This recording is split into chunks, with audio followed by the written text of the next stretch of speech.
Howdy, all. I am Adam the Renaissance Nerd.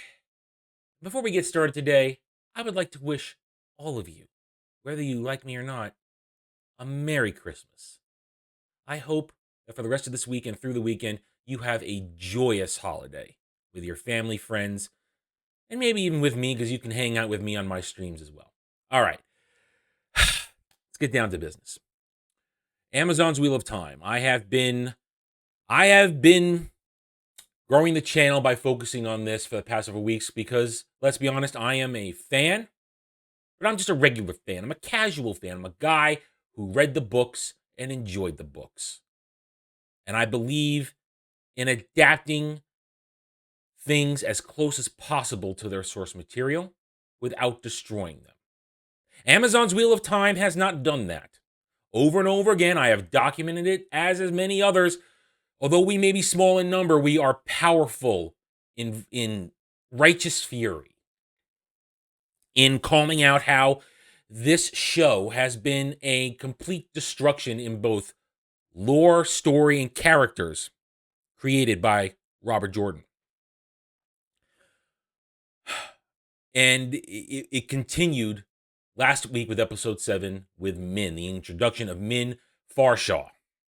Min Farshaw, one of the most pivotal and important characters in the entire story because of not only her abilities, but her relationship with the actual main character, Rand al'Thor, the Dragon Reborn. Spoilers, she's one of his 3 booty calls. One of the 3 women Rand loves equally. He loves all 3 of his romance options equally. And newsflash, Egwene is not among them. That is a fantasy, a bad fan fiction plot created by Rafe Judkins and his motley crew of retards. But Min was introduced last week, and this article right here shows you that those involved in promoting this, in saying it's great, in extending the cognitive dissonance of those who have broken their brains trying to love this show. This just shows you what they really care about. They don't really care about telling the story of the Wheel of Time, the story of the Dragon Reborn and his allies in halting the advance of the Dark One and the Shadow. They don't care about that. They care about, newsflash, they care about their agenda. They care about agenda, narrative, and forcing it down our throats, whether we like it or not. Behold the title of this article. Wheel of Time missed a big opportunity with Min's identity. Wheel of Time episode 7 show introduces Min Farshaw. In doing so, they missed a great opportunity for some better alphabet community representation. They don't get it because this is all they care about. They don't care about telling a story. They care about more representation. I said it in my review 2 weeks ago with episode 6. Everything that had been done from episode 4 on, episode 4 and 5, was done purely to get Moraine and Swan Sanche to les it up. That was it. It was all done to get there so they could have more representation and thoroughly destroy those 2 characters.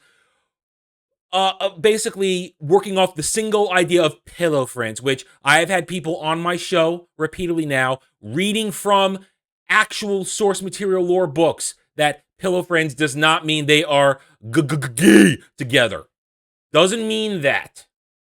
We're going to talk about that this weekend on Sunday. We're going to talk about that more. We're going to make sure we drill it home into your thick skull stands. It doesn't mean they're gay. But here, this just proves that these people involved in this don't care about the story because all they see are chances to get their narrative.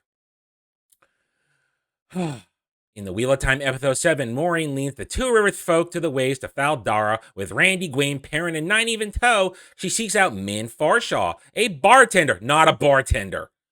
She has known for a long time. Min is revealed to have the ability that allows her to see some symbolic representations of people's futures. So let's forget the fact that they totally butchered Min's abilities. She sees auras. She sees symbols. She sees images. She doesn't have visions, but they have her have visions in this. They went completely astray by the end of the episode. She relates what she sees to Moiraine and is later confronted by Rand about his possible identity as a dragon reborn. And she tells him more about his past, which she cannot possibly know. Now, here is where this proves right here. This part right here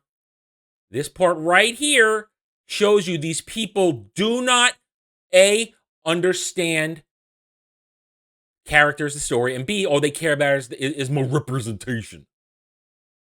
Let's read this, and then I'm going to blow it out of the water how wrong they are.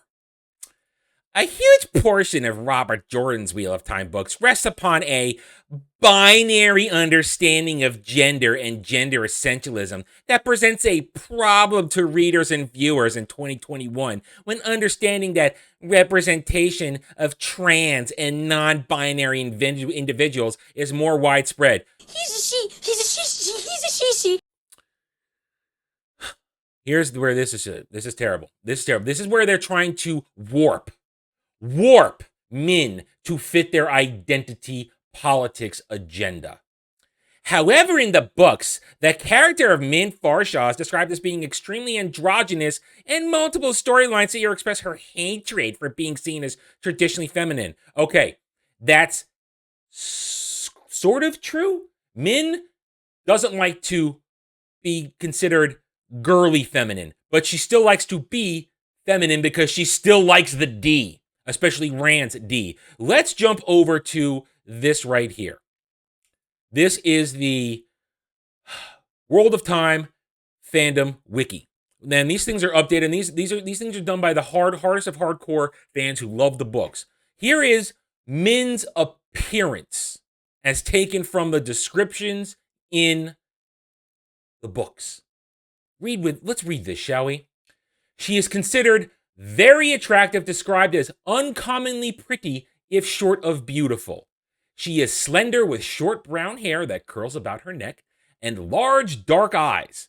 These are all feminine characteristics. Note, these are feminine characteristics. Slender, large dark eyes. Large eyes is a feminine characteristic associated with beauty on women. While she adamantly refuses to wear skirts or dresses, she starts wearing short tailored coats, snug breeches, and heeled boots to please Rand. So, even though she does like to wear pants and boots, snug, i.e. to show off her curves, and heeled boots to please Rand, to please a man, not to be androgynous, not to walk the line between male and female. No, she still shows off her femininity. Excuse me. The fashion is eventually adopted by noble women in Carhain and Tyr. So, again, a fashion that women adopt. There is nothing androgynous about Min. She would often wear the snug breeches embroidered with flowers and with her pants legs tucked into her boots. She is 5'5", but liked to wear the boots with 3-inch heels. So everything about this screams feminine, not androgynous. Not androgynous, because she does it to please her man. Rand is her man. And what she does, other women then pick it up and show it off in feminine things. Flowers on her pants. This is a lie. She is not androgynous. There it is. She is not androgynous. She is feminine. This is the lie that the shills want to try and warp to make you think that Robert Jordan's characters can be shifted and changed. There is no problem with their gender. There isn't a problem to 20. There's only a problem in 2021 for you crazy morons. You people are broken in your brains. All you see is race, gender, and sexuality. And here it is. You're trying to force it.